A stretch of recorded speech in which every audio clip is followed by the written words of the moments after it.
because playing for a national team is like one of the big things for a player in his career, so it's one of the most proud things you can do as a football player. Have you seen such a vast and diverse support system towards our football? Like, I've been in nice and big stadiums in Europe and I've seen much, but not like this at all. Like, they were just screaming your name, the national anthem was just right through your ears, and like there's not anything like this, and everybody that comes here tells me this as well, like my friends, my family, everyone that you speak about, they're like, wow, this is different. But I think for every coach it's the same goal to what I just said, to compete in Asia, to in some point get to the World Cup. And do you have a favorite Indonesian food?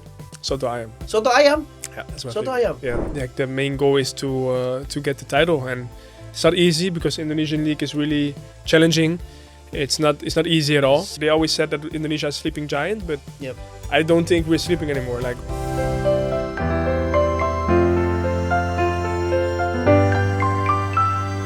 hello guys, welcome back to AQUA Cool Off Podcast. I'm your host Ralfi Nasution, dan hari ini kita akan ngebahas satu hal yang menurut gue, wah, ini groundbreaking banget. Ini perjalanannya luar biasa banget.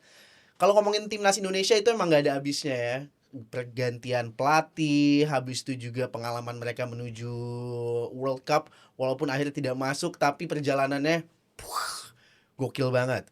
Nah, pasti kalian juga pengen tahu update terbaru tentang kehidupan atlet di Timnas Indonesia itu sendiri. Dan gue akan switch bahasa sedikit.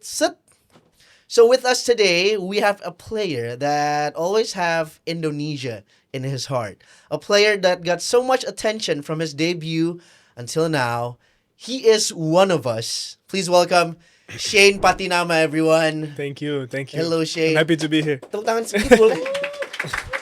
Shayne Pattynama here with us. Welcome to the show. Thank you so much. So, on a human level right now, how are you today, Shayne? I'm good. Yeah? I have a day off today, so I have a relaxing day, and I'm happy to be here. So it's nice. Once again, welcome to the AQUA Cool Off Podcast. Thank you. So let's circle back to your last podcast. On your last podcast with Mamat Al-Khatiri, I think, you told us that you will introduce yourself. Oh, you will speak more Indonesian. Yeah, but, right? but that's quite short time ago. So I was actually thinking a little bit months further. Okay. But I'm, I know like sedikit. I speak, but I'm learning now, and I want to get a teacher like multiple times a week. So hopefully in a few months I can maybe speak like this in Bahasa. Yeah. But it's been 3 years, right? Yeah. Since you joined the national team, the Indonesian national team. So we want to test your Bahasa Indonesia level. Okay. Can you name me 5 words in Bahasa? Your favorite 5 words in Bahasa?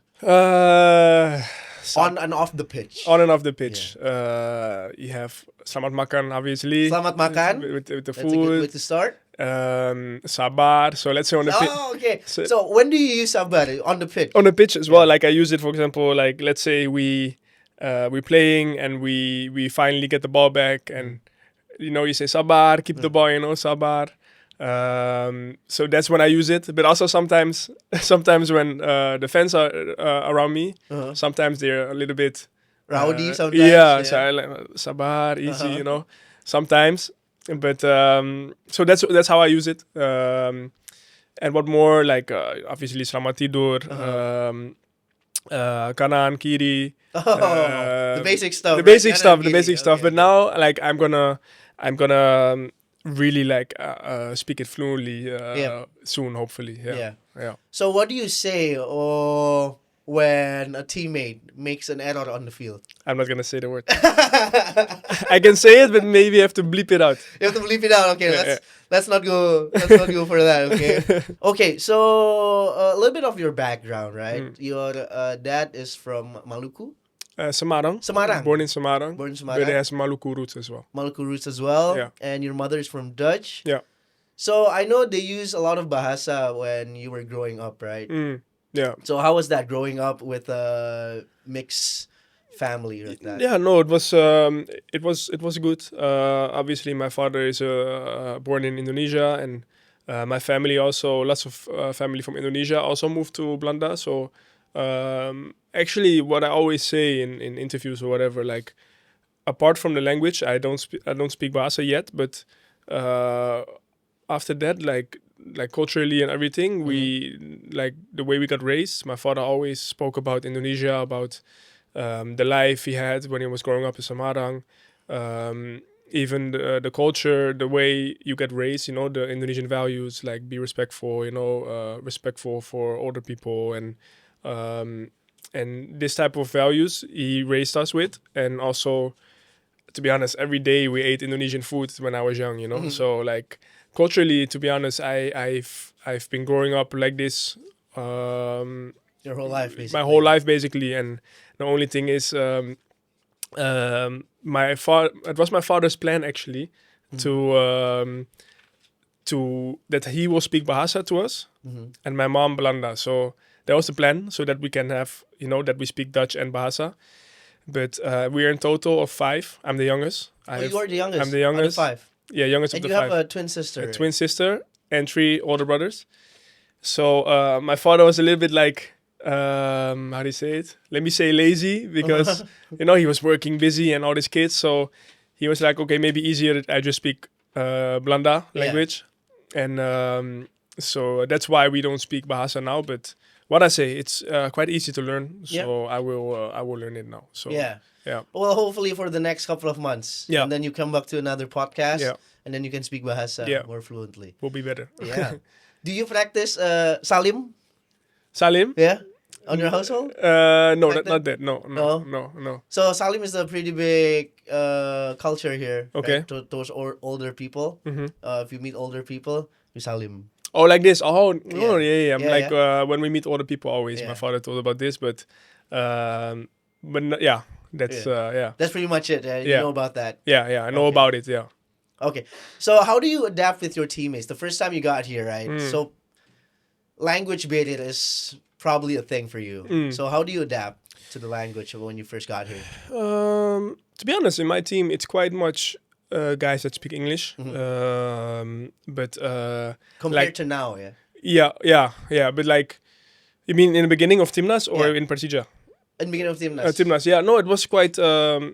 In the beginning, you have to get used to it, get to know the players, and sometimes some they don't speak really good English, which sometimes is harder than to communicate. But on the pitch, I feel like the football language is like universal language, It's bigger than so language. You understand each other faster on the pitch. But sometimes it will be like you want to speak to get to know the person as well, and that's sometimes a little bit harder. When you first got here, you played for the Timnas, right? Yeah. And then Persija after. Yeah. Okay. Yeah. So any teammates that always try to teach you Bahasa? Yeah, I have some guys. Who's that guy? I had Marcelino teach me some words. Let me think. It's Marcelino, Vitan, who we have more that teach me. Nando sometimes, but usually they teach the bad words, So we're sure. Okay, what are some bad words that usually your teammate teaches you? The first word that I learned that was bad was. Okay. To be honest, that's the word I use a lot as well. Okay. Like now, all the time when something happens, I say. Let's say when teammates makes an error, you. I would say. Okay. Yeah, it's still pretty respectful. It's okay, like it's okay, but like I don't know, it's just like now when I use it, everybody has to laugh always. So so maybe it's okay. It's not that bad. It's not that bad, but I don't know like really bad words. I think so. Maybe you can tell me after podcast. Yes. Everyone has a favorite curse word. Then that's my favorite curse word. That's your favorite curse word on the pitch. You also have. Okay. This one. Yeah. That's a good one. But I like. Do that. I think what was it? I think also Marcelino. I think. Marcelino, I think, and Sandy also used it a lot. Sandy Walsh. Yeah. So, but my favorite one is that's my favorite one. Sorry. It's okay. You have awesome teammates. Yeah, for sure. You have great teammates. For sure. Okay, let's talk about your football journey, Shayne. So your career journey is pretty unique, right? You start football at early age. Mhm. I heard on all your podcast, you start football when you were 5 years old. Yeah. You always had a ball on your Yeah. feet, right? So how do you actually fell in love with the game? I know you fell in love because your brother played football as well. Yeah. Yeah. But other than that, how did you fall in love with the game? I don't know. It's just organically, I think, because you're a little boy, and you like since the moment I could walk, I would kick the ball, Mm. and my parents always told me like, oh, he has strong legs already, and I would just always kick the ball, and then when I start walking, try to dribble, and I just always had a ball around me, and obviously my brother, he played already football. He was a little bit older, so I would always go and join, watch the training, Mhm. watch the games. I would have a ball on the side and do some I don't know, practice some tricks and whatever. So it happened really like organically, and then after some time I figured out, and people saw as well, that I had feeling Mhm. for the ball, and that I could kick really good, and I could dribble, and I could do tricks really fast. So that's how it happened, and then it was just an addiction. Love at first sight. Love at first sight, Yeah. exactly. And I think I said it in the other podcast as well, but like I would even use the ball as a pillow, like Oh, that's really? like inflated. How do you say it? Inflated ball. Yeah. Like that will be literally my pillow. Like Deflated or inflated? deflated. Deflated. That's when it's When not. it's when The it's air is not- out, Yeah, when it is out. So the air is out, and I would press it and then put my head and I sleep like this. I don't think that's comfortable though. It's not, but I don't know. I don't know how I did it, but I actually, because I remember really clearly, I got a new ball Uh-huh. as a present, I think for my birthday, and I was so happy with it that I would sleep on it. Do you still do it?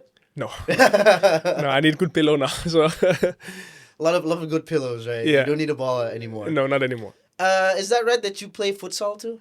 Yeah, when not like officially, but I played it a lot with my friends when I was young. Uh-huh. So I would go in the winter. We in my area where I lived, we would always organize like futsal tournaments with like you can make your own team, and then we will play with the guys in the neighborhood. They have all their own teams, and they would make like big tournaments.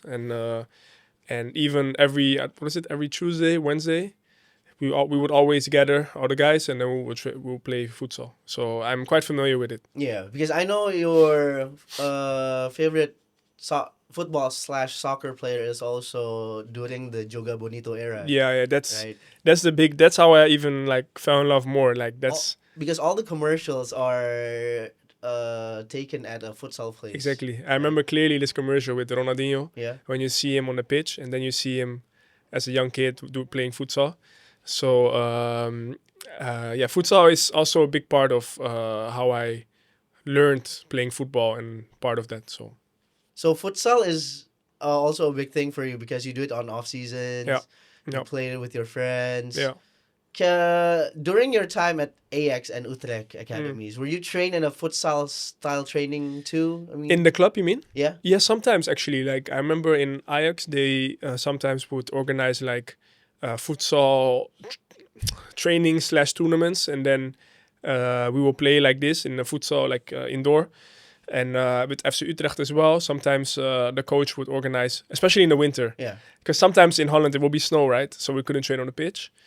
And then he would organize a futsal tournament with the team, so it's really implemented in the Dutch system sometimes, because that's also a big part of developing your technique, on the ball feeling. So yeah, I really love playing futsal. Yeah.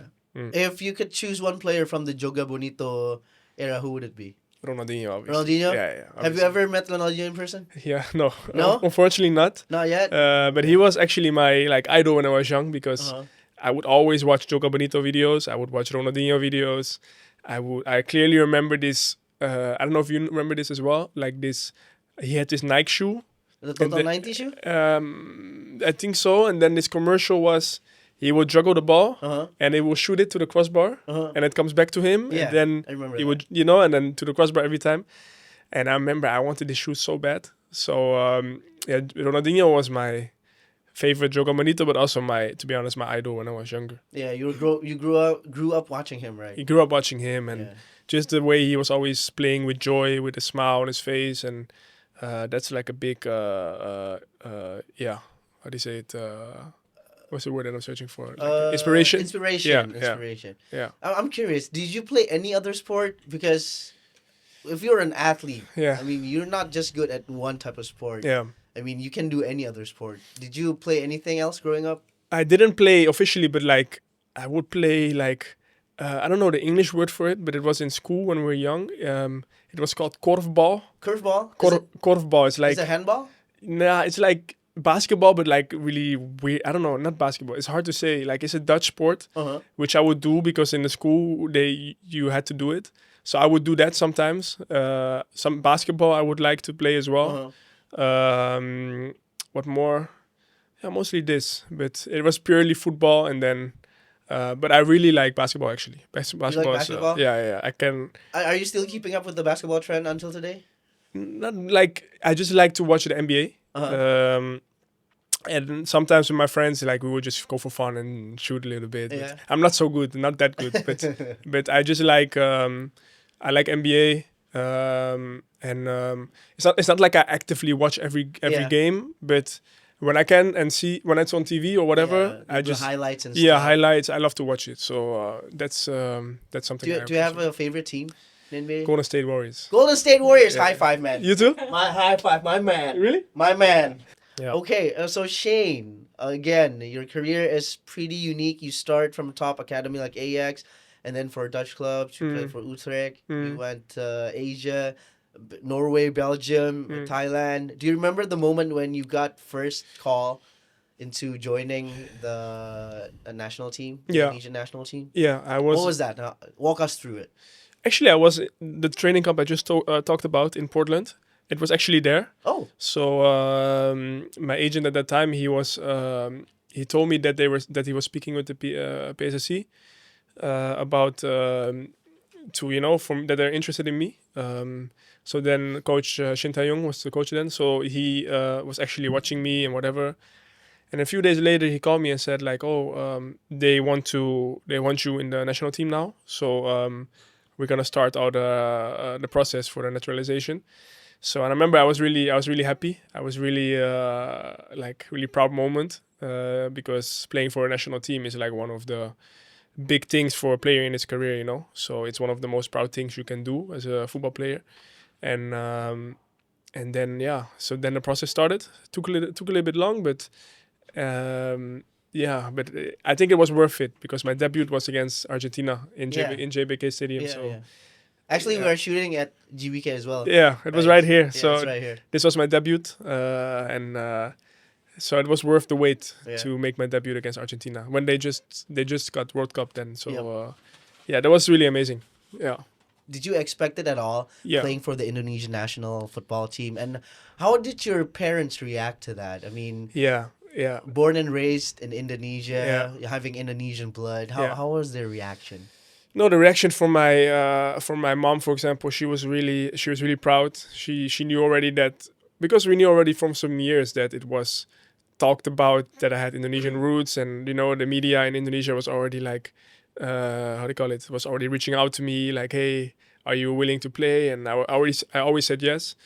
And the moment it officially happened, she was really happy and proud for me. And unfortunately, my father he passed away like 9 years ago. Oh, So sorry to hear that. he couldn't like witness that. Yeah. But I just know he will be really proud. course. Like he will be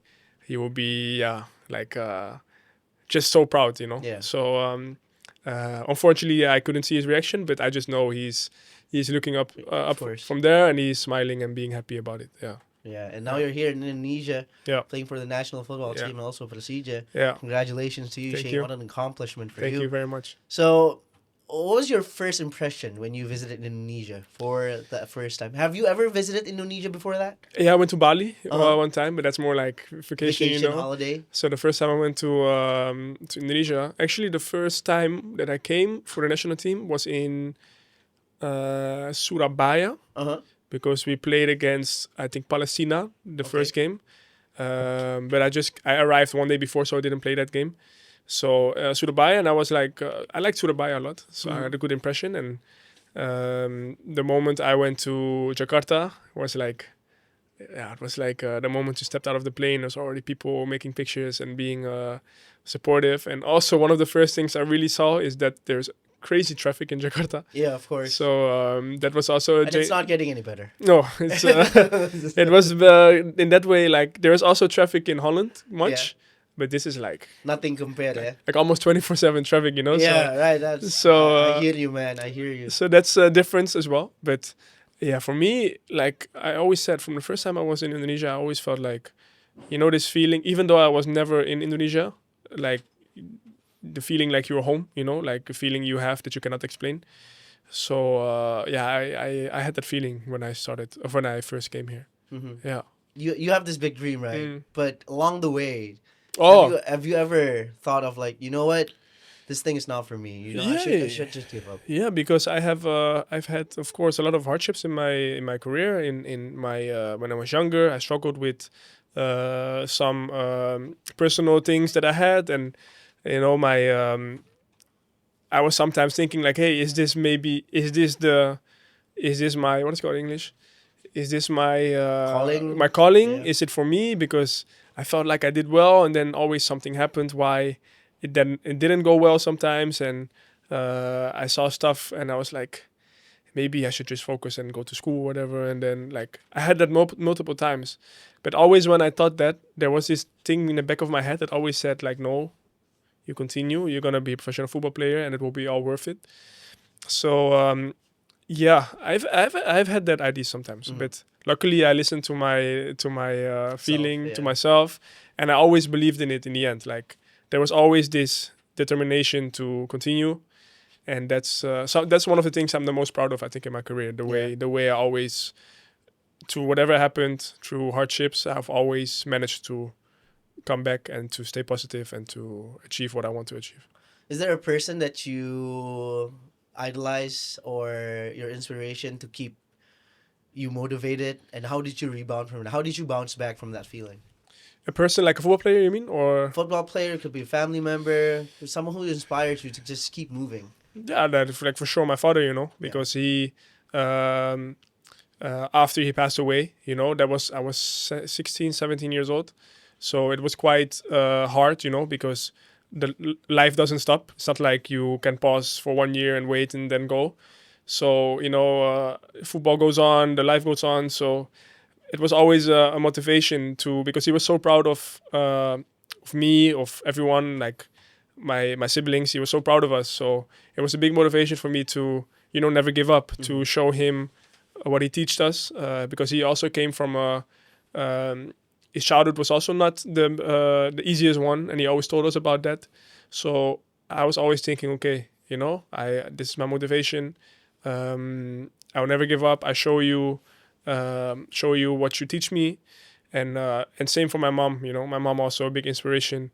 She learned me to also keep working hard, to, you know, stay positive, and so like my parents, actually, they are just the ones that they push me through everything. So yeah. I'm sorry to ask you this, but before your dad passed away, I mean, is there any message that you remember from him? I mean, what was the thing that you remember the most from your dad? He would always, like, before a game, for example, when I was young, he always told me, like, I need to translate this to English. Keep going. Don't give up. And work hard. Like this, he would say that. And every time I go on a pitch, I would always look at my parents, because, you know, it's your parents. And from when I was a little boy. They're very supportive. Yeah. So they were really supportive. And every time I would walk on the pitch, he would do this. Mm-hmm. And the things I just said, don't give up, work hard. And what I just said, he would always say that to me. And that's three things. And he would always go to me like this. And then he would always do this. So he would always tell me as well that outside of the pitch, you're Shayne, you know, the sweet boy, normal boy. But in the pitch, you are lion. So that's what my father and my mom always told us. And this is always these things that I would never like until today, like before I go on the pitch, I would think about this. I would think about what he said, what my mom said. And I always have a little word with him. Right before the game, I would just kiss my tattoo, because it's a tattoo here for my dad. Mm-hmm. I would kiss it, and I will point to the sky, and I would just speak to him. Just whatever comes to my mind, I would say and speak. And but this, I never forget these small things. Yeah. So I don't think everyone can be an athlete because you need a special mentality, Mm. I think, to be an athlete. Mm. So for you, what does it take to be an athlete with the mentality, Shayne? What kind of mentality did you need to have? You need to be resilient. You need to be disciplined. You need to be really confident in yourself because there is a lot of. It's not an easy world, the football world. There is competition. There is not always people that have the best with you, if you know what I mean. Yeah. Like there's always people that trying to take advantage of you. There's people that want to take your place. So it's a really hard world. So you need to develop like a thick skin, Mm-hmm. Mm-hmm. and you need to be really disciplined. Like this is one of the things that are.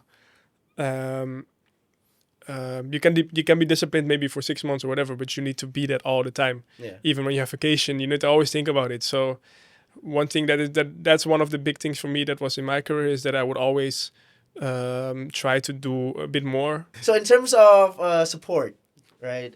In terms of people that support the Timnas, the fans, the staff, the jersey or scarf vendors, or shall we say the 12th man? The 12 man, yeah. 12 man, 12 like man. the jersey that you're wearing right now.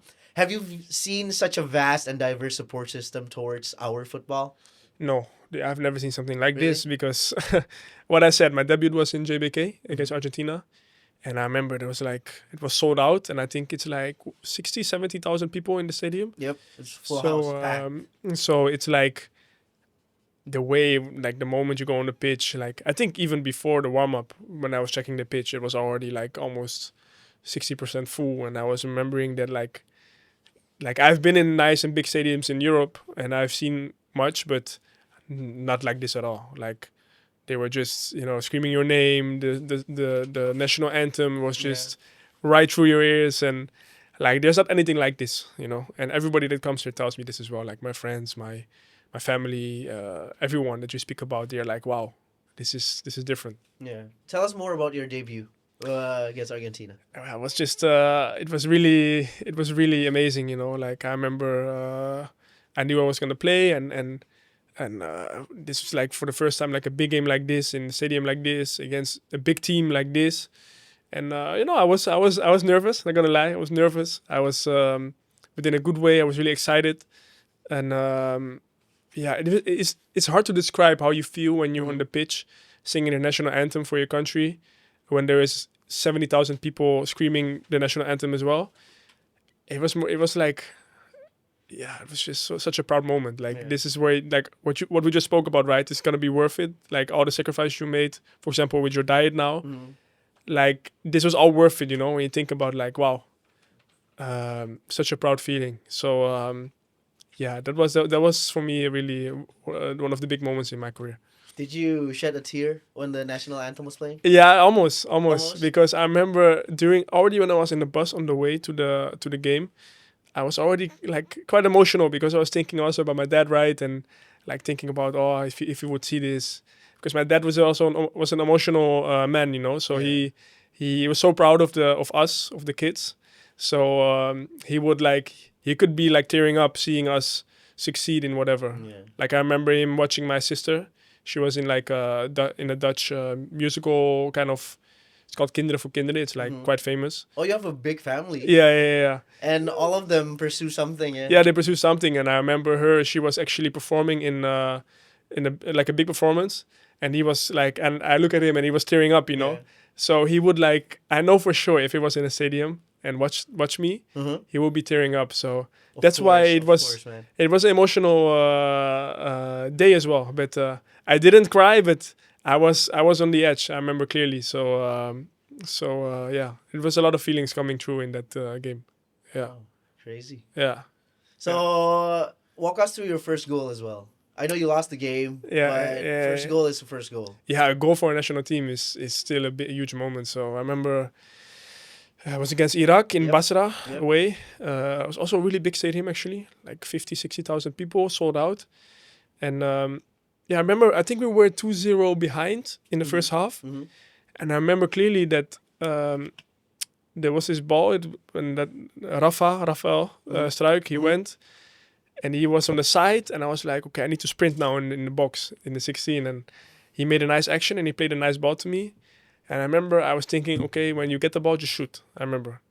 And then I got the ball, I shot, and it was really weird because I scored, but I didn't realize I scored. If you like, I was like, did I score? Yeah, because I scored a goal, but it was so quiet in the stadium. Obviously, we played away, But it was like, for 5 seconds, I was like, what's going on, And did I score?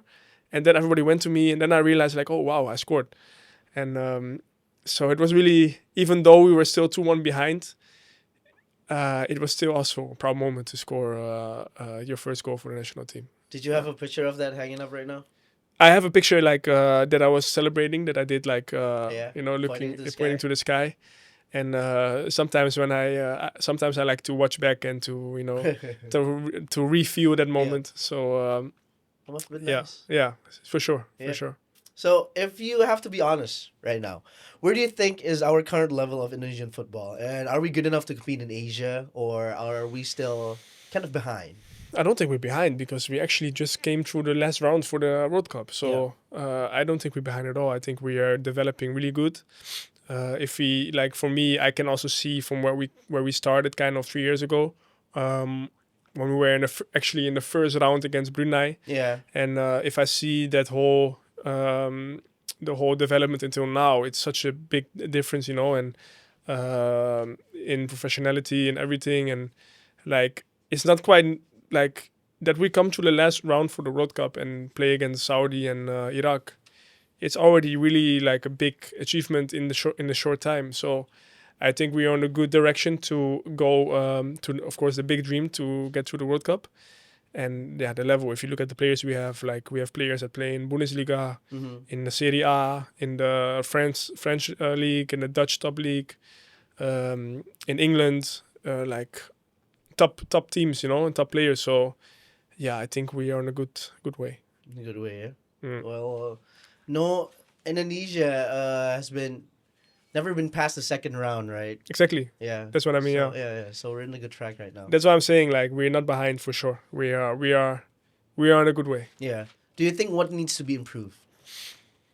I think not improve. I just think we need to keep going what we're already doing. Like, we play good football. We just need to be, we need to, for example, learn from what we could have done better in the last round and in the games before that, and just keep going like this. And then I'm sure that we can compete in Asia with the big teams in Asia. And we have an Asian Cup coming up. Yep. I think we can come far there as well.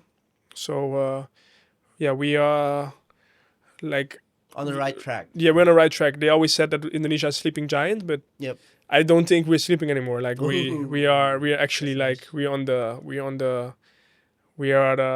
woke up and we are attacking what we can do. So that's nice. Awesome. So this year Timnas will be led by a new coach, John Herdman.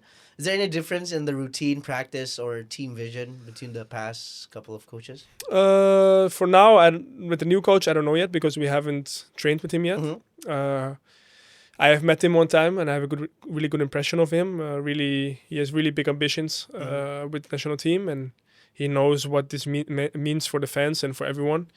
And but I think for every coach, it's the same goal to what I just said, to compete in Asia, to in some point get to the World Cup. And so in that way, I don't think it changed. And I'm really excited to see what we can do now with the new stuff that we're gonna get. So yeah.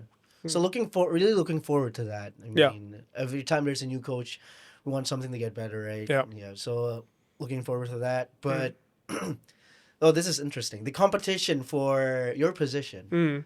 You have great players on your position, right? Really good players, yeah. Let me list down a couple of names. It's intense, actually. Sandy Walsh, Asnawi, Dean James, Kevin Dykes. Are you confident that you'll be starting, or is that a goal to you? No, of course, you always want to play and you always want to get the most minutes possible. But on my side, for example, on the left side, you have Calvin Verdonk, which plays in the Europa League, plays in the French top league, which is just, I think he's one of our best players in the team as well. Like, he's always consistent. He's always, He's always playing amazing. So we have Dean James, plays also Europa League, really good player.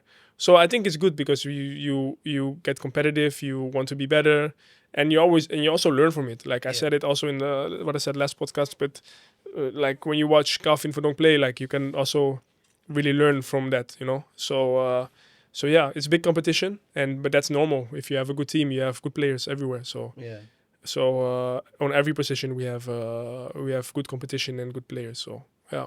Yeah, of course you want to play, but if it's for the national team, there's a bigger purpose. Yeah, it's a bigger purpose, So in like whatever way I can be helping the team, I will do it. And yeah. So and I always believe that if you just stay patient and work hard, and your time will always come. Doesn't matter what way, but it will always come. So that's my way of looking at it. Okay.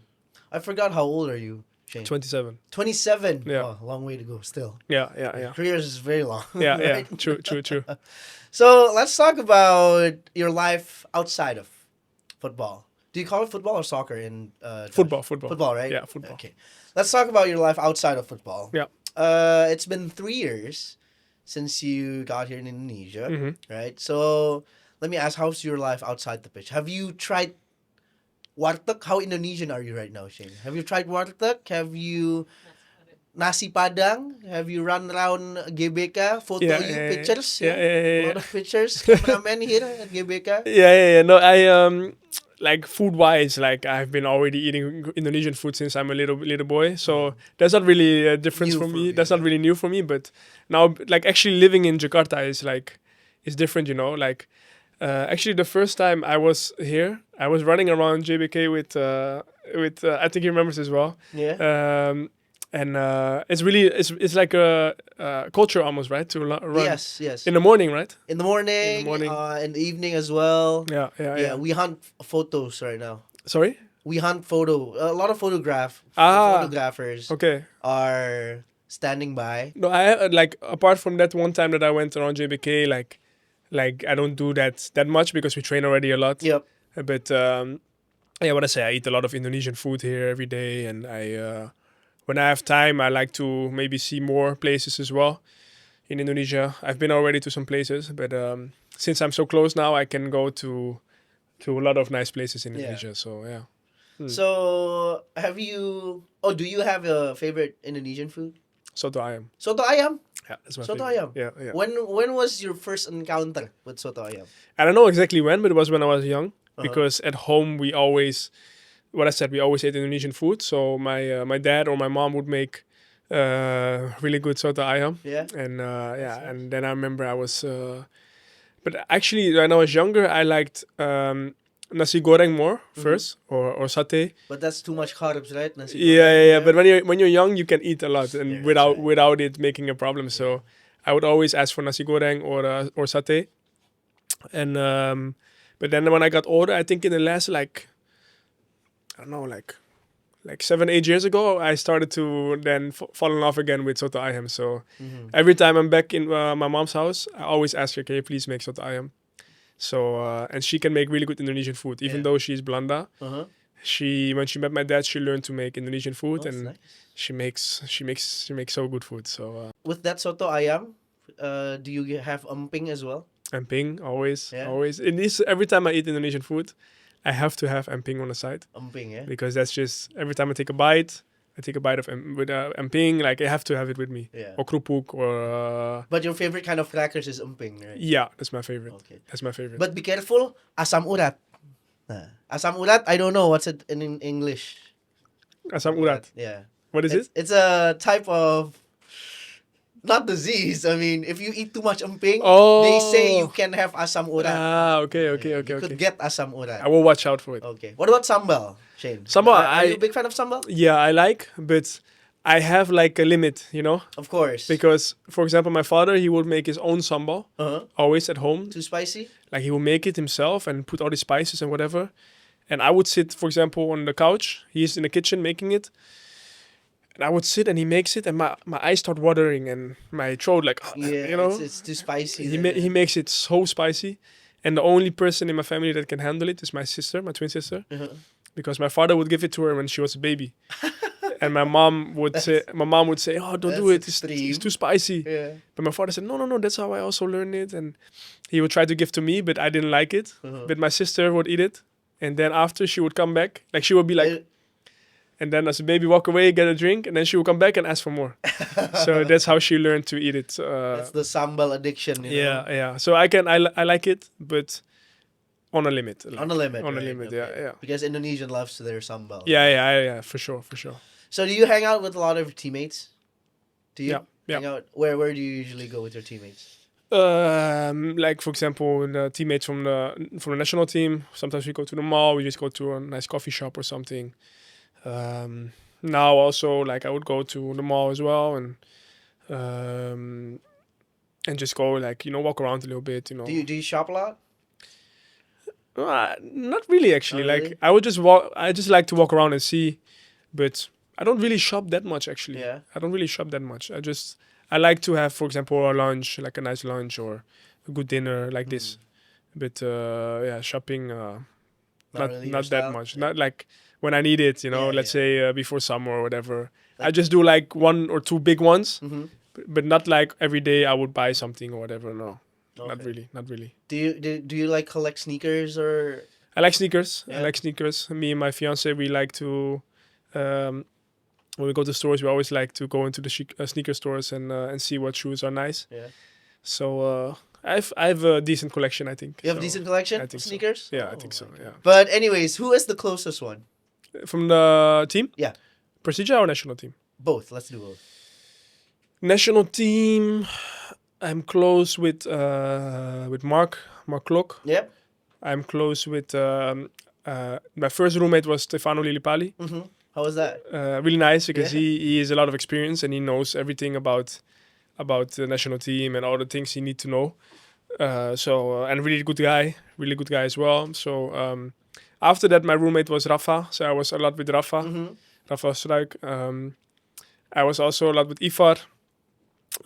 We would always like, I don't know, he's in the room or like annoying me or annoying us.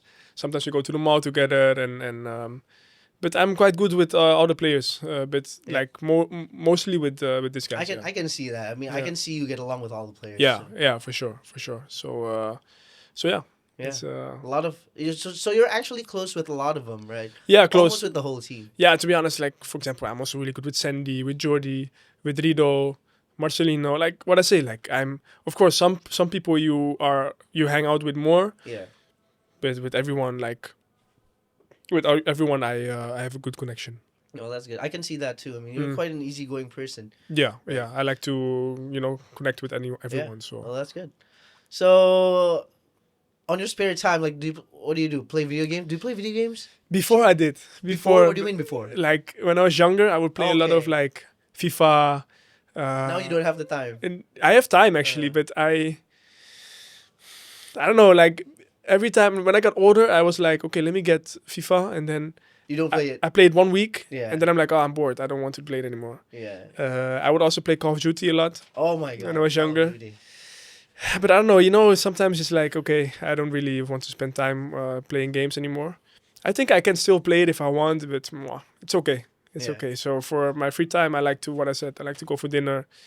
I like to go, just go out, and sometimes I just like to stay at home and relax. Just watch some movies. Yeah. What I said, go to a spa, like Yep. just relax. Recovery, relax. yeah. So when was the last time you played FIFA? Actually, did you? Whoa, that's a long time ago. Long time ago. After when I was in Eupen in Belgium, my old team, some teammates they played, and then they say, hey, let's play FIFA, and then I You tried just it again. I tried it again, and so let's say 2 years ago, Uh-huh. but I'm not good. I'm not good anymore. Not good anymore. Before I was good, but now I'm. But in FIFA, you have to have a team that you always played with, Yeah, and it can be also your favorite team. yeah. So what is that team? I played always with the team where Messi was in. So like before it was always Barcelona, Mm-hmm. but then after I played with Paris Saint-Germain Oh, because PSG? Messi was in there. So Okay. or I would play. Sometimes I like to play national team, so I would use Argentina because Messi is also in there. Oh, nice. So I would just play the ball to Messi and try to dribble the whole time. So Are you on FIFA, Shane? I was when Yeah. I was in Norway. I was in Yeah. FIFA, and also in Eupen. I was in FIFA, but then they relegated, and then not anymore. So I was on FIFA, not anymore. Yeah. So did you get the chance to play as yourself? Yeah, I did it. Yeah, I did it. How was that, man? It was really weird actually, because you always play FIFA before as a young kid, and then all of a sudden you are in FIFA yourself. So I would play. I was not so good in FIFA, so my player was not so good. Yeah. But I would, for example, play career mode, Yeah. and then I would take I my knew. I would play my I would be the manager of Viking, Yeah. because I played there, and then I would just play and pass the ball to my own player all the time and try to score. So, but it was quite Oh my god. quite special to play FIFA with your own As yourself. as yourself. Yeah. Okay. So Shane, we're gonna have a segment. It's called Cool Off React. So we want to know your reaction watching some of these videos. Okay. You ready? Ready. All right. This is the first video.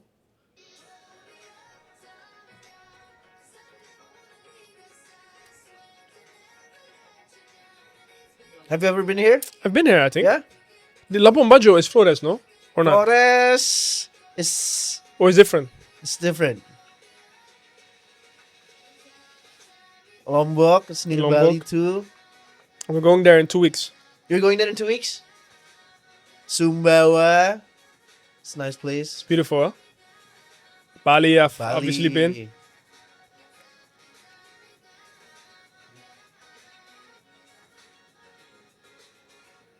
Banyuwangi is also nice. Wow. Looks pretty. Really nice. Bangai. Never been here. You never been there as No. well? There's a lot of places I've never been to in Yeah? Indonesia. It's really big. Big, yeah. I have so much places to Yeah, go to. So much place. So what do you think, Shane, of the nature that Indonesia has to deserve? Yeah, it's so beautiful. Like what I said, I've been to multiple places now, and obviously Bali, you have beautiful places. I've been to Labuan Bajo, which is for me actually my favorite place. Yeah? Labuan Bajo. Labuan Bajo? Yeah, You've been there it's- before? I've been there, I think 1.5 years ago, Uh-huh. and that's actually my favorite place. Yeah. Like in Indonesia, but also my favorite place I've been to ever. Mm-hmm. Like because it was so like calm, beautiful, not too busy as well. No, so it's not busy at all. not traffic like Bali. No. So Did you get a chance to go on the ocean? yeah, on the I went. boat? Yeah, I went on a boat. We did the trip that we went to. What was it? The Pink Beach? Pink Beach, Komodo Island? Komodo Island, Yeah. and you have this small sand on Yep. the where you can go on, and Manta Point. Mm-hmm. Like it was like 6 or 5 places, and it was It's like beautiful, right? so beautiful. Yeah. So favorite place. Favorite place. So is there a bucket list in Indonesia that you want to visit? Yeah, I want to go. What I said, I go to Lombok. I want to go there. Uh-huh. I want to go to Semarang to my family, and I want to go back to Surabaya again as well, because Surabaya I liked as well, and I want to go to Maluku because I have family there as well, and way more places, Oh, like the places we saw here as well. Yeah. So There's like 17,000 islands Exactly. in Indonesia, so... Okay, moving on to the next video.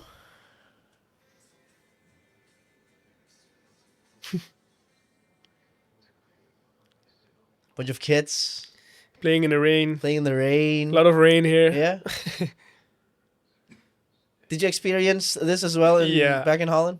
Not like playing with friends and stuff. Yeah. Yeah. To be honest, yeah, but not like this, not raining like this. But this is why football is so nice, right? Yeah. Like whatever weather it is, you just play with your friends and have fun and enjoy, and that's what it's all about, I think. Yeah. Yeah. You experienced a lot of that too when you were kids, right? Yeah. Just like this video every day when I was young. Yeah? Like just play Every single day. every single day. I Play. mean, football is your life, right? Yeah, for sure. Like when you're young, it's even like nothing matters. You just, of course, you go to school, and then Yeah. after school, you just stay playing football until your mom goes to the school and say, "Hey, you have to go home.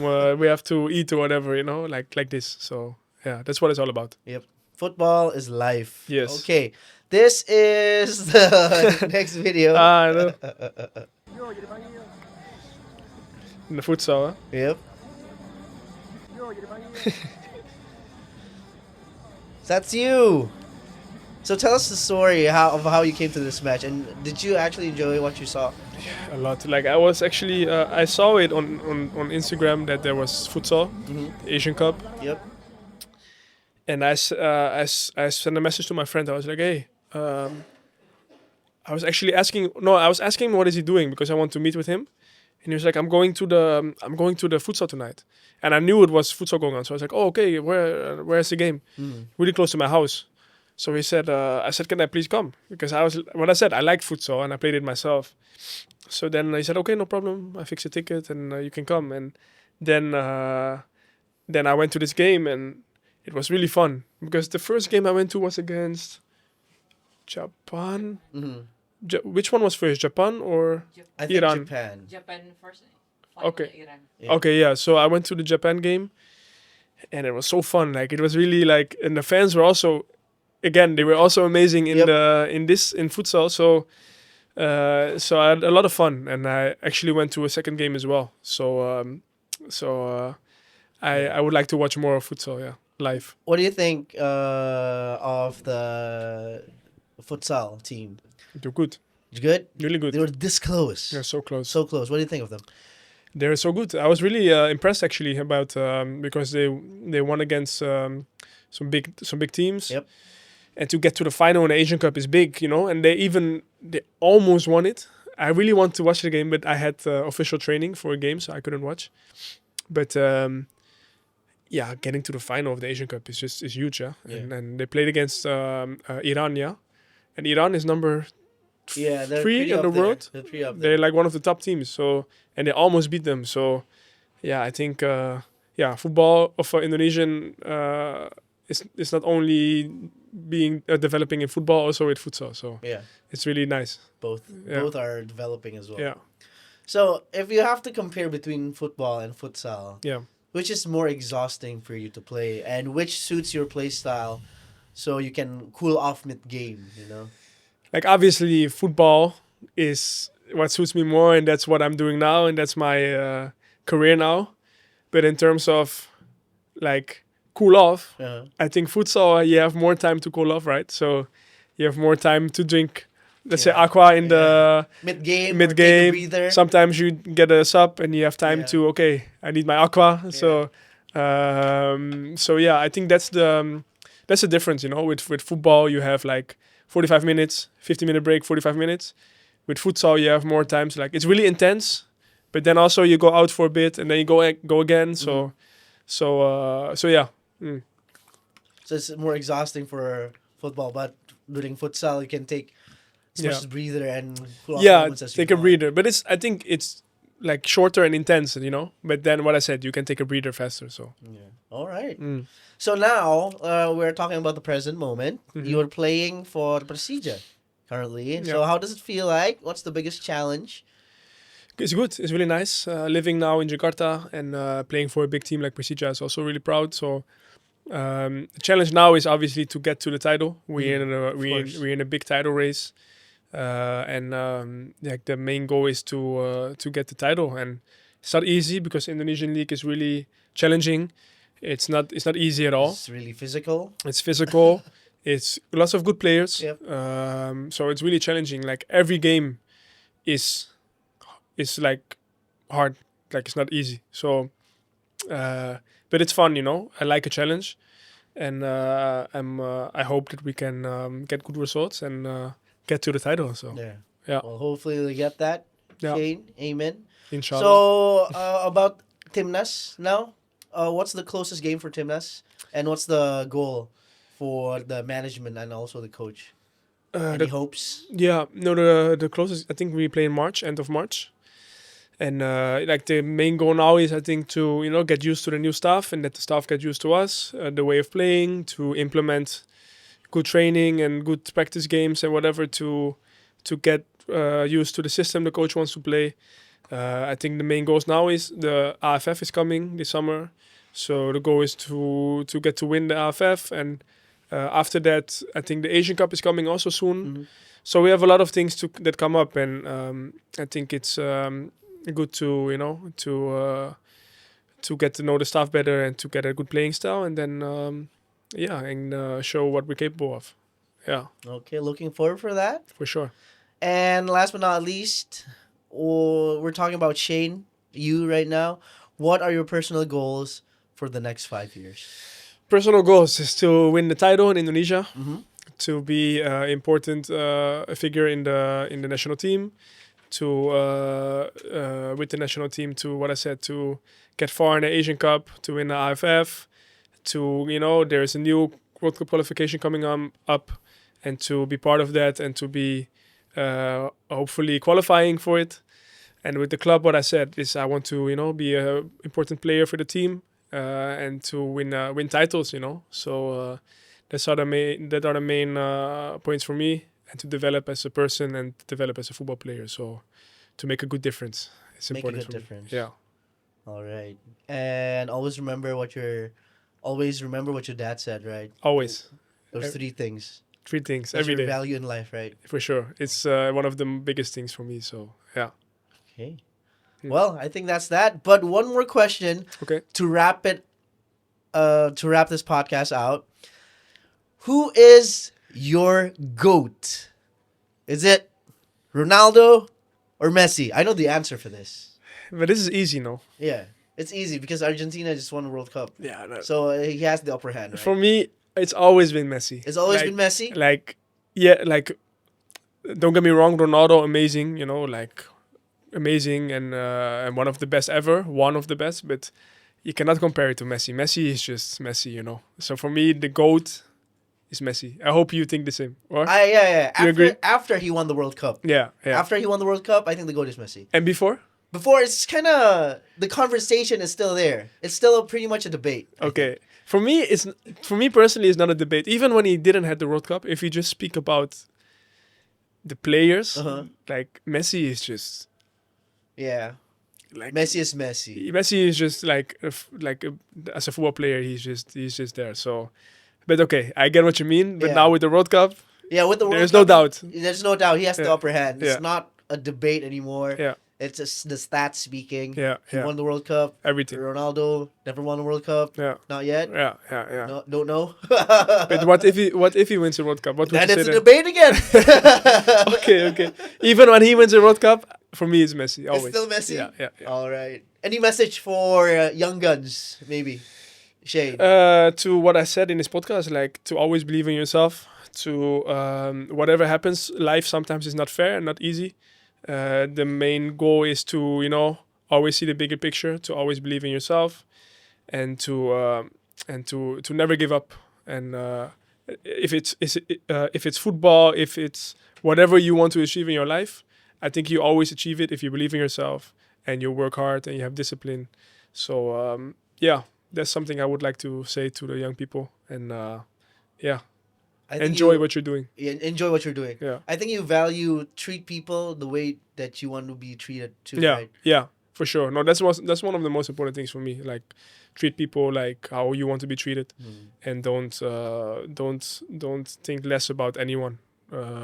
Everybody is the same. I feel like nobody is higher than somebody else. Even though, because maybe I play football, I'm not higher than anyone. It's just everybody's the same, and treat everyone the same. All right. Yeah. Shayne Pattynama, everyone. Thank you very much Thank for you. sharing your stories here Thank at you. the Cool Off AQUA podcast. And hopefully you achieve all your goals and dreams Yes. for the next 5 years. Thank you so much. Have a happy family. Yes. Also, Yes. a great connection with your family as well. Thank you. Appreciate it. And just best of luck to you, Thank Shayne. you. Thank you for having me. Thank you very much. It's an honor for you to be here. And drink your AQUA every day. Drink your AQUA every day. And that's a wrap for the Cool Off AQUA podcast. Thank you for watching and see you on the next episode. My name is Ralphie Nasution, signing out. Bye. Bye-bye.